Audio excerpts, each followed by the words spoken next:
President Biden just wrapped up a powerful speech in Washington, D.C., where he did not hold back, going on the offense against Donald Trump and calling out Donald Trump's dangerous economic policies. President Biden was also talking about his economic policies that have led to job growth every single month since he's been in office. Over 16.1 million jobs have been created. And earlier this morning, we learned that gas prices are also at their lowest levels, $2.97 a gallon. Let's go to President Biden's speech right now at the Brookings Institution in Washington, D.C. Here he is talking about his policies versus Donald Trump's policies. Here, play this clip. If you will, that we should measure the success or failure of our next 4 years. During my presidency, we created 60 million new jobs in America. Will the next president create jobs, or like Herbert Hoover, be the only president to lose jobs in his administration? During my presidency, we see the lowest average unemployment rate of any administration in 50 years. Will the unemployment be higher or lower in the next 4 years? We have had a strong economic growth of 3% on average on a yearly basis. Will the next president have a stronger or weaker economic growth? And inflation. Yes, inflation. We're battling through the worldwide effects of the pandemic, Putin's war in Ukraine, and supply chain disruptions.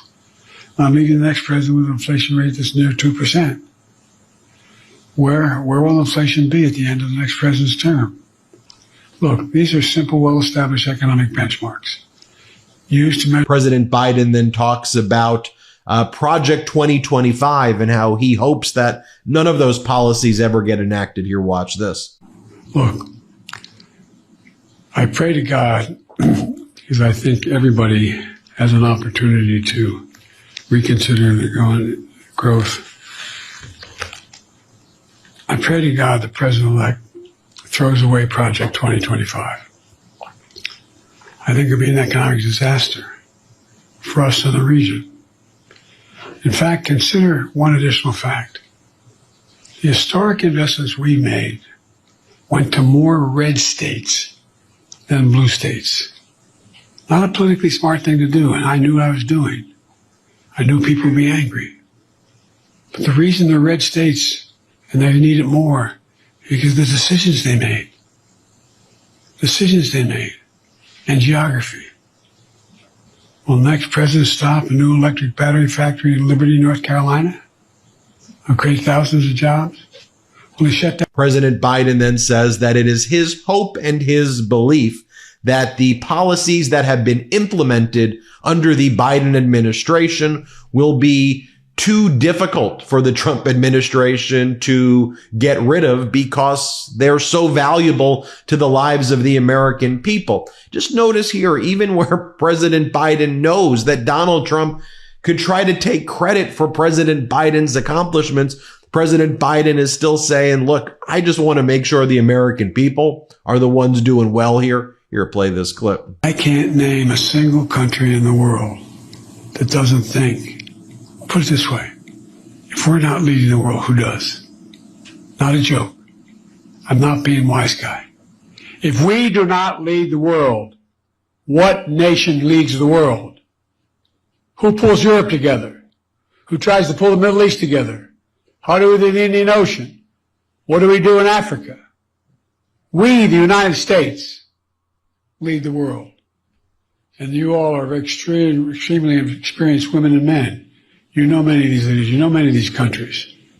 Find me one that says we're not, or wish we weren't. Look, my hope and belief is that the decisions and investments are now so deeply rooted in the nation that's going to be politically costly and economically unsound for the next president to disrupt, to cut. You know, I'm going to go show you more clips from that speech in just a moment as well, but contrast this to what's taking place at Mar-a-Lago, where Vladimir Putin sent his stooge, Viktor Orban, the authoritarian leader of Hungary, to visit with Donald Trump and Elon Musk in Mar-a-Lago. You see Viktor Orban there. Also, apparently Don Jr. is just out and about with potentially a new girlfriend, Bettina Anderson. I guess Kimberly Guilfoyle's no longer in the picture. I don't know, but the Daily Mail got those shots right there. Just drama. Well, I'm talking about just drama, chaos, Putin stooges in Mar-a-Lago. Also, you'll remember from over the weekend when Donald Trump was asked, do you have a healthcare plan since you want to revoke the healthcare of millions of Americans, tens of millions of Americans? And Donald Trump says, we have concepts of a plan that will be better. So he still wants to take away your healthcare, take away the Affordable Care Act, but he still only has concepts after basically about 8 to 10 years of having the ability to come up with the plan. That doesn't sound like leadership to me. Also, during the Meet the Press interview, Donald Trump was asked about economists of all stripes say ultimately consumers pay the price of tariffs. Do you agree? Trump goes, I don't believe that. To which Kristen Welker says, can you guarantee the American families won't pay more money based on your tariffs? Donald Trump says, I can't guarantee anything.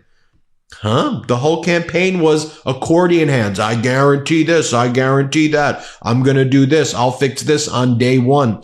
Doesn't sound like that at all to me. Back to President Biden's speech right here. Here, President Biden talks about how the Trump administration's trickle-down economics would be very problematic. Here, watch this. By all accounts, the incoming administration is determined to return the country to another round of trickle-down economics and another tax cut for the very wealthy that will not be paid for, or if paid for, it's going to have a real cost, once again causing massive deficits or significant cuts in basic programs of healthcare, education, veterans benefits. On top of that, he seems determined to impose steep universal tariffs on all imported goods brought to this country, on the mistaken belief that foreign countries will bear the cost of those tariffs rather than the American consumer. Who do you think pays for this? I believe this approach is a major mistake. I believe we've proven that approach is a mistake over the past 4 years. But we all know in time what will happen. Finally, President Biden says that as a new administration will begin next month, President Biden says, look, most economists would agree that the new administration is going to be handed a very strong and healthy economy. Here, play this clip. Next month, my administration will end and a new administration will begin. Most economists agree the new administration is going to inherit a fairly strong economy, at least at the moment. An economy going through fundamental transformation that's laid out a stronger foundation and a sustainable, broad-based, highly productive growth. That is my profound hope that the new administration will preserve and build on this progress. Like most great economic developments, this one is neither red nor blue. And America's progress is everyone's progress. After decades of trickle-down economics that primarily benefited those at the very top, we've written a new book that's growing the economy, the middle out and the bottom up, that benefits thus far everyone. And this is going to be the test going forward. Over 16 million new jobs, the most in any single presidential term in American history. I think that's an understatement there by President Biden. Just based on the numbers, record GDP growth, low unemployment. There's never been a single month where there was a net loss in jobs. The Infrastructure Act, the Inflation Reduction Act, the CHIPS Act.